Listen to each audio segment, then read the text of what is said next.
Sami Zayn's roof-shaking return to Montreal, Bad Bunny's absolutely remarkable Puerto Rico return. Yet just because this sort of jaw-dropping reaction is possible to capture on the night of a star's return to their home turf, it isn't always guaranteed that a white-hot response is waiting around the corner for a returning figure. And though not every name on this list was outright jeered out of their hometown building on the night, they all ended up being either rejected or completely ignored by the folks largely hailing from the same part of the globe as them. So I am Gareth here from What Culture Wrestling, and here are 8 times wrestlers were rejected in their hometowns. Number 8, Jason Jordan, WWE Raw, December 2017. After being dumped into the middle of a bizarre storyline involving him being revealed as Kurt Angle's illegitimate son, Jason Jordan was made to look like a bit of a spoilt brat from there on out, constantly whining to his general manager Paps, and fans were so unconvinced by Jordan as a heroic star of tomorrow that he couldn't even catch a break in his hometown of Chicago, Illinois. Worse still, when marching down to the ring to team with Seth Rollins in a match for the Raw Tag Team Championships, the star was booed mercilessly by those inside of the All-State Arena live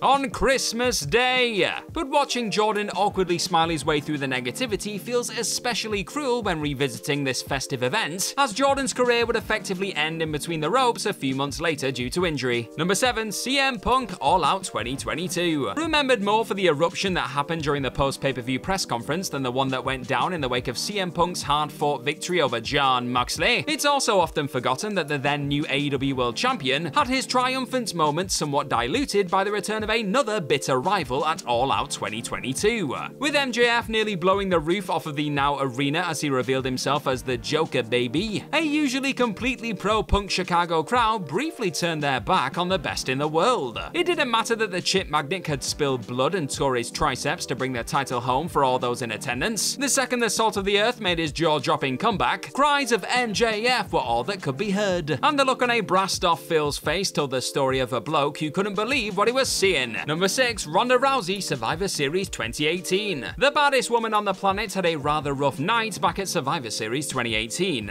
After being legitimately bruised, cut open, and just generally brutalized by Charlotte Flair in the pair's vicious battle, a beat-up Ronda Rousey was then punished even more by those watching on inside of the Staples Center. Despite being on the receiving end of a kendo stick beatdown and putting her body on the line for the fans crammed inside of the Los Angeles arena, chants for Becky Lynch and of "You Deserve It" left Rousey looking completely bewildered in the aftermath. And if that wasn't painful enough for the one-time UFC bantamweight champion, all this was going down in her own backyard, with Rousey hailing from Santa Monica and likely expecting a hero's reception in her hometown venue. But it was still clear that Rousey was very much upset by this painful rejection from her hometown crowd, and will likely never forget the night LA turned its back on her. Number 5, Hulk Hogan, WrestleMania 37. The Hulkster may have actually been born in Augusta, Georgia back in 1953, but Hulk Hogan moved to Port Tampa, Florida with his family a year and a half after he was born, and has been calling Tampa home ever since. Which means that when WrestleMania 37 eventually came to town all those years later, the immortal Hulk Hogan was actually going to be appearing in front of a hometown crowd on the grandest stage of them all. But rather than being given a warm welcome from the first live fan crowd WWE had had since the pandemic began, in the wake of Hogan's racist comments that were discovered on tape back in 2015, it's safe to say fans have consistently gone out of their way to let him know that they didn't think his eventual attempt at an apology claiming he didn't know he was being recorded was up to scratch. And having Hogan strut out alongside fellow host and actual hometown hero Titus O'Neil on the night only highlighted just how rejected Hogan was on the evening, with every Hulk word being met by a jeer and every Titus sentence being given audible approval. Number 4, Bobby Fish, Impact Wrestling, October 2022. After a promo train involving Impact World Champion Josh Alexander, Bully Ray, Steve Macklin, and Moose had already gone on for a whopping 15 minutes, the Albany, New York crowd watching on were already pretty tired of all the talking, and the arrival of their own Albany boy Bobby Fish did absolutely nothing to perk them up either. On the back of a rather negative reception to the one-time Undisputed Era members' in-ring debut at Bound for Glory 2022, Fish proceeded to add to his rather awkward collection of Impact moments. To the sound of dead silence, Fish went looking for lies and even asked those watching on to tell him where they all were. Their response? One solitary shout of CM Punk! In all fairness, Fish did at least get the smallest of pops after eventually reminding those watching on that he was in his hometown of Albany, but before that it honestly felt as though the former AEW and WWE wrestler had walked into a library and began cutting a promo on the non-fiction section. Simply put, Albany weren't impressed. Where's the lie? Number 3, Cody Rhodes, AEW Dynamite, December 2021. Towards the end of Cody Rhodes' time under the All Elite banner, it was clear that the American Nightmare had very much evolved into the sort of divisive star that AEW fans either loved or loathed. But would that stop the AEW EVP from doing everything in his power to convince those who'd given up on backing the son of Dusty Rhodes that he was still worth cheering for? You bet your ass it wouldn't. And in a bid to ensure that his hometown of Atlanta, Georgia would have no choice but to completely support him during his Atlanta street fight with Andrade El Idolo, Cody went to some pretty extreme lengths. Rhodes opted to launch himself through actual fire, horrifically burning himself as he suplexed his rival through a blazing table to ultimately win the day.